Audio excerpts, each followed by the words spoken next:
Sabik na ang mga nasalanta nating kababayan sa Leyte sa nakatakdang pagbisita sa kanila ni pambansang kamao Manny Pacquiao mamaya.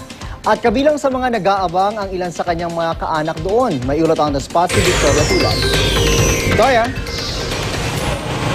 June, excited na nga ang mga taga-Leyte sa pagbisita sa kanila ni Manny Pacquiao. Eksklusibo rin nating nakausap ang kanyang mga kaanak dito na sinabing proud na proud sila sa pagkapanalo ng pambansang kamao.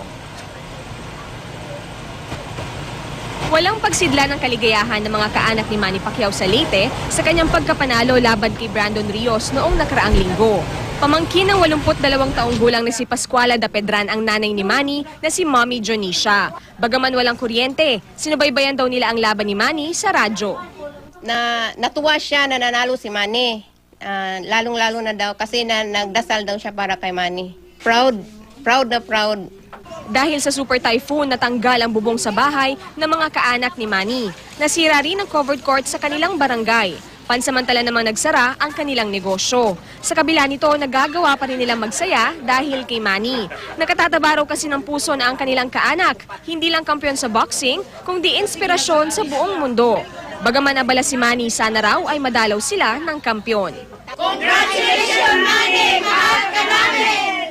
Sabik na rin makita ng ibang taga-Leyte si Manny. Sa Tacloban makikita ang mga karatulang ito na nagsasabing laban, Pacman. Natutuwa ako dahil siya nakapanalo dito sa Pilipinas. Congrats sa kanya. Nung bata pa siya, taga-subaybay na niya ako. Dahil noon minsan siya natalo, pagkatapos ng kanyang laban, nagprosige siya. Sana matulungan yung Taclobanon para naman makaahon kami dito. June ngayong gabi o bukas, inaasahang darating dito sa Tacloban si Manny Pacquiao. Dadalaw din daw siya sa mga evacuation center sa bayan ng Palo at sa Tanawan at maging sa Ormoc City. June? Maraming salamat, Victoria Tulad.